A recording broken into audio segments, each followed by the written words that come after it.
A primeira expedição do Omar foi em 75, na época um jovem com 19 anos.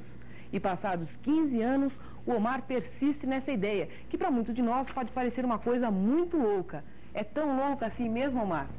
Não é bem assim? Eu acho que é um pouco, é você gostar, querer, ser persistente. Então, você juntando tudo isso, né, você consegue chegar. Além do mais, eu acho que essa persistência faz parte do meu signo, né? Sou de Escorpião e a gente sempre, quando coloca um objetivo na vida, a gente sempre vai buscar isso aí. E, Omar, como é que foi que surgiu essa ideia de fazer expedições arqueológicas, né? E qual foi a grande expedição que vocês fizeram até hoje? A ideia surgiu em 75, na verdade foi em função de uma história que um amigo comentou, né? E partimos então para um primeiro trabalho em Itapira, onde conseguimos determinar a linha dos Caingangues, que são tribos da linha Macro-G, e acabamos concluindo que eles teriam estado aqui no estado de São Paulo, no norte, coisa que até então não tínhamos nenhum registro. Em 76 nós iniciamos o nosso primeiro grande trabalho, vamos dizer assim, que foi em Mato Grosso. Fomos realmente na base da cara e a coragem, né? Porque nós não tínhamos recurso nenhum, como aliás nunca tivemos nesses 15 anos. Então com Fusca na época, 68, sem placa, sem nada, a gente tinha um compromisso e acabamos indo até Mato Grosso em busca dos primeiros dados, né? Daquilo que a gente determinou como sendo o material que daria origem ao trabalho mais importante da Cefet. Vocês já passaram muita fome? Em que condições essas expedições já foram feitas? Olha, eu vou dizer uma coisa para você. Em 84, nós comemos até pássaro preto, sabe, de tudo. O que tinha a gente comia, porque nós ficamos 5 dias sem comer, nós não tínhamos recurso naquele ano. Nós fomos de trem e chegando lá tivemos que depender de carona. E o prefeito foi bem claro, ele disse, olha, eu tenho uma caminhonete só, eu levo vocês até onde vocês querem, mas eu não vou buscar. E onde a gente queria ir ficava a 120 quilômetros da cidade mais próxima. Então nós não tínhamos condições de levar equipamentos, mantimentos, enfim, fomos apenas com o quarto da barraca, sem sobreteto, sem nada, e faca de cinta, tínhamos apenas 2 cartucheiras e tentamos sobreviver dessa forma, né? Quer dizer que aí não tem vez, então, de ficar hospedado em hotel, não, né? Não, não existe isso. Não tem, no mato não dá. Nós passamos mesmo esses 5 dias água e açúcar, por incrível que pareça. Eram 3 saquinhos cada um. Meu Deus. Então, botava na água, tomava aquilo, punha sal debaixo da língua para suar menos, né? Para poder reter um pouco mais a água. E nessas condições nós passamos essa expedição de 84, que foi, acho que, a expedição mais dramática realmente da Cefet, foi essa de 84. Bom, apesar de tantas dificuldades, né? Vocês fizeram grandes descobertas, né? Gostaria que se mostrasse pra gente, esse fóssil, né? Explicasse. Ele é preso, tá certo. Né? A gente aprende. Dá pra pegar aí, Carlinhos? Isso. Se explicasse pra gente onde é que foi achado, o que significa esse fóssil aí? Esse material aí foi toda uma história. Começou em 76, lá em Mato Grosso, a nossa primeira expedição.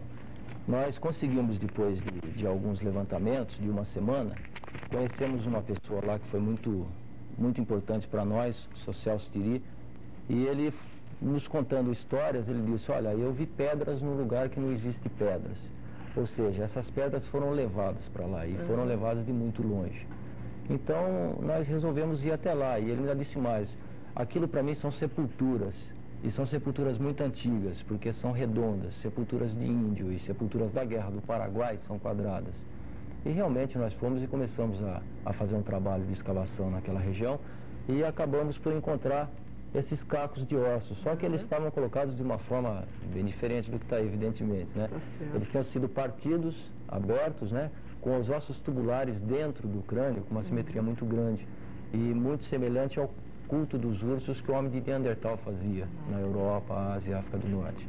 Aí começamos a estudar o torus aqui na saliência supraciliar, né? O cóccino occipital, enfim, todo o volume craniano identificava muito com o homem de Neandertal. Correto. Então a gente, pesquisando, determinou que ele provavelmente teria 25 mil anos. Mas para que a gente conseguisse provar isso aí, dependíamos da análise do carbono radioativo. E a gente não conseguiu, infelizmente, na USP, porque o diretor do departamento foi muito claro e objetivo. Ele disse, ganho bem pelo que eu faço e gosto do que eu faço. Se eu fizer essa análise para vocês, amanhã eu estou na rua, porque as grandes descobertas só a USP pode fazer.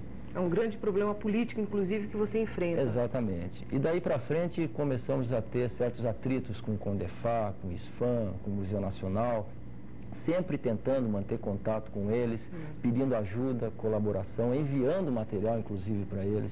E mesmo assim nós não tivemos muito sucesso. Muito sucesso. Tentamos, atualmente estamos tentando o exterior para ver se a gente consegue alguma coisa, porque no país não está sendo possível. Agora, aquele outro material que você tem são alguns brincos de prata também. Isso, essa aqui é a outra história. Nessa necrópole nós encontramos 3 civilizações diferentes. Uma seria essa aí, evidentemente, a outra seria da Guerra do Paraguai, que conseguimos muita coisa da Guerra do Paraguai, e essas peças aqui, né, que nós podemos, são brincos de prata. Aqui nós vemos um anel com pingentes de prata, tá vendo? Se dá para chegar aqui. De que civilização seriam esses? Pelas características, isso aqui realmente é cultura inca. E temos ainda aqui, não sei se dá para pegar na minha mão, são contas de ouro, 24. E são muito bem trabalhadas. E interessante que quando nós descobrimos esse material e começamos a estudar o povo inca, nós concluímos que provavelmente eles teriam estado aqui no Brasil. E pesquisando e analisando o resgate de Atahualpa durante a conquista espanhola, a gente achou que 1/3 parte dos incas teria vindo para cá, considerando que eles tinham contato muito grande com tribos da floresta amazônica, né? Certo. Agora, um outro dado interessante que, no início, né, esse instituto só mexia com objetos não identificados voadores, né? Só que parece que vocês começaram a ser taxados como loucos, não é isso? A história é mais ou menos e de repente vocês tiveram que variar um pouco nos assuntos com a arqueologia para a psicologia, porque já estavam sendo taxados como doidos, não é isso?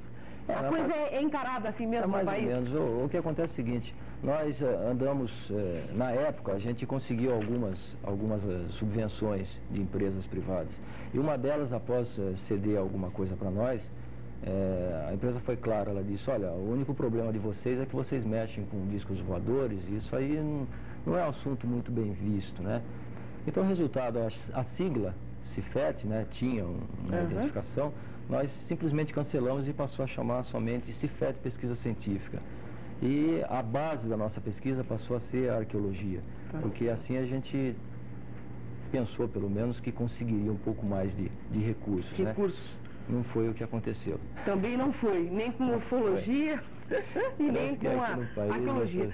Agora, Omar, outra coisa que você... Para quem não sabe, o Omar é profissional como qualquer outra pessoa, é jornalista, é publicitário, né? E também faz essas expedições arqueológicas. Como é que convive esses dois homens? Quer dizer, casado também? Pois é. Como é que é isso aí? Quer dizer, você não é tido como um aventureiro? Sua mulher aceita bem isso?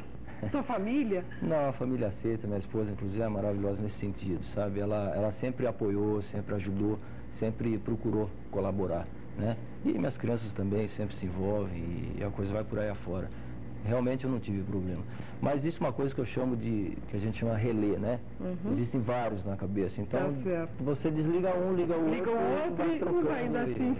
Você tá certo. Porque pelo jeito de louco vocês não tem nada não, né, Omar? Pelo menos a gente procura, né? Obrigada pela sua participação no nosso programa.